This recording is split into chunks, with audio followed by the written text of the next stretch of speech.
Mars media நேயர்களுக்கும் அன்பர்களுக்கும் இந்த நாள் இனிய நாளாக அமைய எல்லாம் வல்ல இறைவனை பிரார்த்திக்கின்றோம். இந்த சேனல் உங்களுக்கு பிடிச்சிருந்தா மறக்காம சப்ஸ்கிரைப் பண்ணுங்க, ஷேர் பண்ணுங்க, லைக் பண்ணுங்க, கமெண்ட் பண்ணுங்க. எனதொருமை மகர ராசி நேர்களே, இந்த பதிவில் நம்ம என்ன பார்க்க போறோம் அப்படின்னா 2024ஆம் ஆண்டு மே மாத ராசி பலன். இந்த மே மாசத்துல உங்களுக்கு எந்தெந்த கிரகங்கள் அற்புதமா வேலை செய்ய போறது, எந்தெந்த கிரகங்கள் மூலமா நீங்க கவனமா இருக்கணும், பரிகாரமா என்ன பண்ணினா ரொம்ப விசேஷம் அப்படிங்கிறத பத்தில நம்ம இப்ப தெளிவா பார்க்க போறோம். ஃபர்ஸ்ட் ஆஃப் ஆல், உங்களோட பாக்கியஸ்தானத்துல கேது பகவான் இருக்கார். 9ஆம் இடத்துல கேது பகவான் இருக்கார். அப்படிங்கும்போது தந்தையாரோட உடல் ஆரோக்கியத்துல கவனமா இருக்கணும். அதே சமயம் உடன்பிறப்புகள், மூத்த உடன்பிறப்புகள் உடல் ஆரோக்கியத்திலையும் கொஞ்சம் கவனமா இருக்கணும். அவங்க கிட்ட அனாவசியமான பேச்சு, அனாவசியமான குதர்க்கம், அனாவசியமான விதண்டாவாதம் இதெல்லாம் பண்ணப்படாது. இருந்தாலும் இந்த கேது பகவானுக்கு குருவோட பார்வை கிடைக்கிறதுனால ஓரளவுக்கு மனசுல உங்களுக்கு சந்தோஷம் இருக்கும். எடுக்கிற காரியங்கள் அற்புதமா நிறைவேறும். சிலருக்கு புனித தலையாத்திரை செல்லக்கூடிய வாய்ப்புகள், குலதெய்வ பிரார்த்தனைகளை நிகழ்த்தக்கூடிய வாய்ப்புகள் கண்டிப்பாக கிடைக்கும். அடுத்தபடியா முக்கியமா சொல்லணும் அப்படின்னா, தனவாக்கு குடும்பஸ்தானத்துல ராசிநாதனும் தனவாக்கு குடும்பஸ்தானாதிபதியான சனீஸ்வர பகவான் இருக்கார். 2ஆம் இடத்து அதிபதி 2ஆம் இடத்துல இருக்கார். உங்களுக்கு 7 இடம் முடிய போறது, நடந்துட்டு இருக்கு, இப்ப முடியணும் கடைசி பாதம். அதனால வெளியூர் அல்லது வெளிநாட்டு பயணங்கள்ல கவனமா இருக்கணும். அதே மாதிரி இரவு நேர பயணங்களை தவிர்க்கிறது உச்சிதம். இல்லை அப்படின்னா அதுக்கு ஒரு முன்னேற்பாடு செஞ்சுட்டு அதுக்கேற்ற மாதிரி பிளான் பண்ணி போகிறது நல்லதுங்க. அடுத்தபடியாக சில பேருக்கு பார்த்தீங்கன்னா இந்த விலையுயர்ந்த பொருட்களை வாங்கி மகிழும் வாய்ப்புகளும் உண்டாகும். சிலருக்கு வீடு, மனை, வாகனம் இதெல்லாம் வாங்கக்கூடிய ஒரு வாய்ப்புகளும் இந்த சனீஸ்வர பகவான் அருள் பண்ணுவார். அதே சமயம் கொடுத்த வாக்குறுதிகளை காப்பாற்றி மகிழ்வீர்கள். அப்படின்னாலும் புதுசாக யாருக்கும் வாக்குறுதிகளை கொடுக்கறதுக்கு முன்னாடி கவனமாக இருந்துக்கிறது நல்லதுங்க. இருந்தாலும் குடும்பத்தில் அப்பப்போ சின்ன சின்ன பிரச்சனைகள்லாம், தலை தூக்கம், அதெல்லாம் உங்களோட சமாளிப்பின் பேரில் அற்புதமாக நிவர்த்தி அடையும்.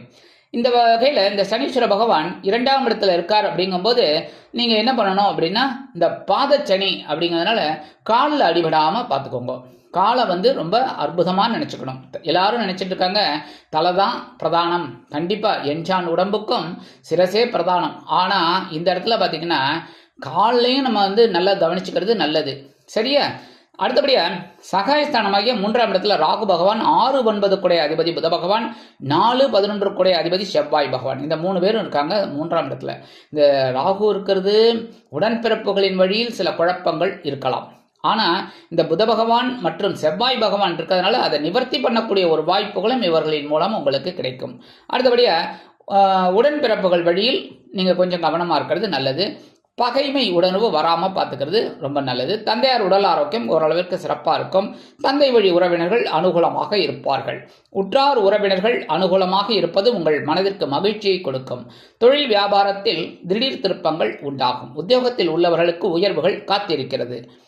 அந்த வகையில் சீருடை பணியாளர்களாகிய காவல், இராணுவம், தீயணைப்புத்துறை, மருத்துவத்துறையில் வேலை பார்க்கும் அன்பர்களுக்கு எதிர்பார்க்கும் இடமாற்றம், பதவி மாற்றம், பதவி உயர்வு, சம்பள உயர்வு அருமையாக வந்து சேரும். 6/5/2024 முதல் இந்த புத பகவான் எங்க வரப்போறாருன்னு பார்த்தீங்கன்னா 4ஆம் இடமாகி சுகஸ்தானத்துக்கு வரது. அற்புதமான பலன்கள் உங்களுக்கு கிடைக்கும். மனசுல ஒரு சந்தோஷம் இருக்கும். சில பேருக்கு பொன்பொருள் ஆடை ஆபரண சேர்க்கை உண்டாகும்.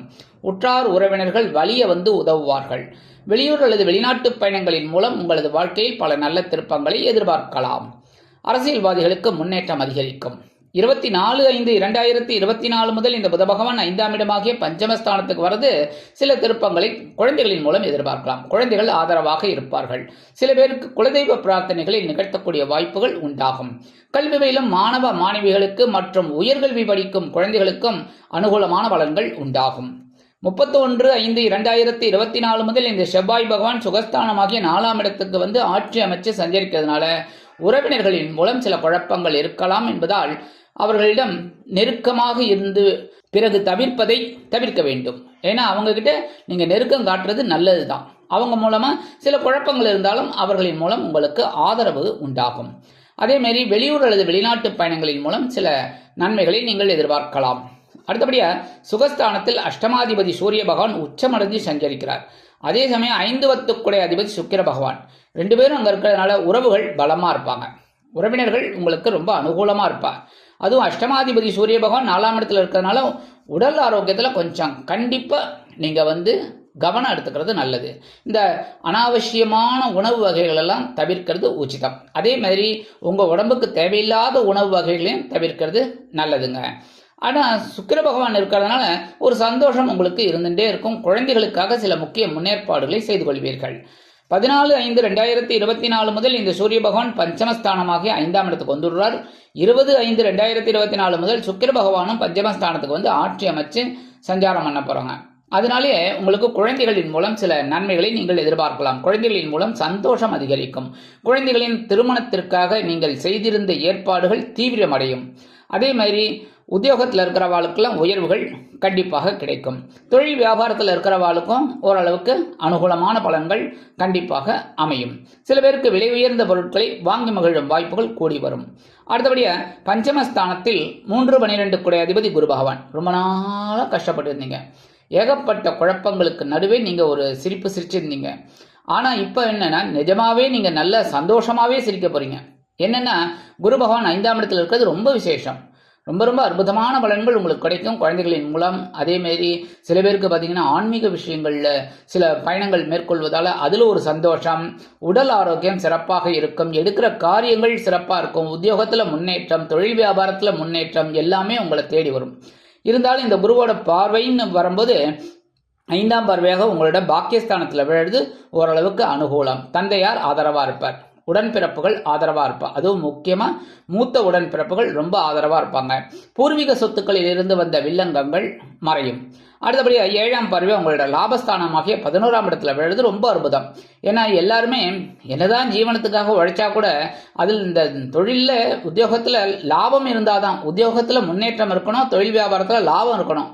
அது இருந்தால் தான் கண்டிப்பாக நம்ம ஜீவனம்ங்கிறதுக்கு பேர் உண்டு. ஒன்றுமே இல்லை அப்படின்னா அதில் அர்த்தமே கிடையாது. அதனால இந்த லாபஸ்தானத்தில் ஒரு பார்வை விழுறதுனால நீங்கள் எடுக்கிற காரியங்கள் அற்புதமாக நிறைவேறும்.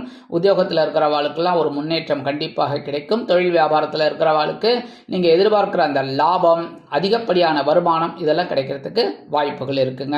அடுத்தபடியாக 9ஆம் பார்வை உங்கள் ஜென்மராசியை பார்க்குறது ரொம்ப விசேஷம். மனசில் சந்தோஷம் இருக்கும். எவ்வளவோ கவலைகளுக்கு நடுவே நீங்கள் உட்கார்ந்து கொண்டிருந்தவர்கள் இப்பொழுது எழுந்து அருமையாக வெளியே வந்து நீங்கள் பயணம் செய்ய போகிறீர்கள். அதனாலே உங்களுக்கு மனசில் ஒரு சந்தோஷம் இருக்கும். உடல் ஆரோக்கியம் சிறப்பாக இருக்கும். இருந்து வந்த குழப்பங்கள் குறையும். மனதில் ஒருவித சிந்தனை குடிகொள்ளும். அதன் மூலம் உங்களது வாழ்க்கை பிரகாசமாக இருக்கும். பரிகாரமாக என்ன பண்ணினா ரொம்ப விசேஷம் அப்படின்னா சனீஸ்வர பகவானை வழிபாடு பண்ணுறது ரொம்ப விசேஷம். சனிக்கிழமை நீங்கள் எள் தீபம் ஏற்றி வழிபாடு பண்ணணும். தினந்தோறும் சனீஸ்வர பகவான் காயத்ரி சொல்கிறது தப்பே கிடையாது, தாராளமாக சொல்லலாம். சில பேர் சொல்வார் சனிக்கிழமை தான் சனி பகவான் காயத்ரி, ஞாயிற்றுக்கிழமை சூரிய பகவான் காயத்ரி, அதெல்லாம் கரெக்டு. ஆனால் டெய்லி சொல்லக்கூடாதுன்னு எந்த சாஸ்திரத்துலேயும் சொல்லலை. சரியா? அடுத்தபடியாக சூரிய வழிபாடு பண்ணுறது ரொம்ப விசேஷம். டெய்லி காலையில் எழுந்தோடனே குளித்து முடிச்சுட்டு, இல்லை அப்படின்னாலும் காலையில் எழுந்தோடனே நீங்கள் உங்கள் காலை கடனெல்லாம் முடிச்சுட்டு நேர சூரிய பகவான் கிழக்கு திசையை நோக்கி நின்று கொண்டு நீங்கள் சூரிய பகவானை வழிபாடு பண்ணிவிட்டு நீங்கள் ஒரு 2 ஆத்ம பிரதர்ஷனம் பண்ணுங்க. 2 தடவை பண்ணுங்க. அதாவது உங்களை நீங்களே சுத்திக்கிறது. இந்த மாதிரி 2 தடவை ஆத்ம பிரதர்ஷனம் பண்ணிட்டு சூரிய வழிபாடு பண்ணுறது ரொம்ப விசேஷமான பலன்களை உங்களுக்கு கொடுக்கும். ஆக இந்த சிறு பரிகாரங்களின் மூலம் மகர ராசிக்காரர்களுக்கு 2024ஆம் ஆண்டு மே மாதம் ஒரு அற்புதமான ஏற்றம் தரும், மாற்றம் தரும், இனிமை தரும் மாதமாக அமையும் என்று கூறி விடைபெறுகிறேன். நன்றி, வணக்கம். மீண்டும் ஒரு அருமையான பதிவில் நான் உங்களை மனமகிழ்ச்சியோடு சந்திக்கிறேன். வாழ்த்துக்கள். வாழ்க வளமுடன். இந்த சேனல் உங்களுக்கு பிடிச்சிருந்தா மறக்காம சப்ஸ்கிரைப் பண்ணுங்க, லைக் பண்ணுங்க, ஷேர் பண்ணுங்க.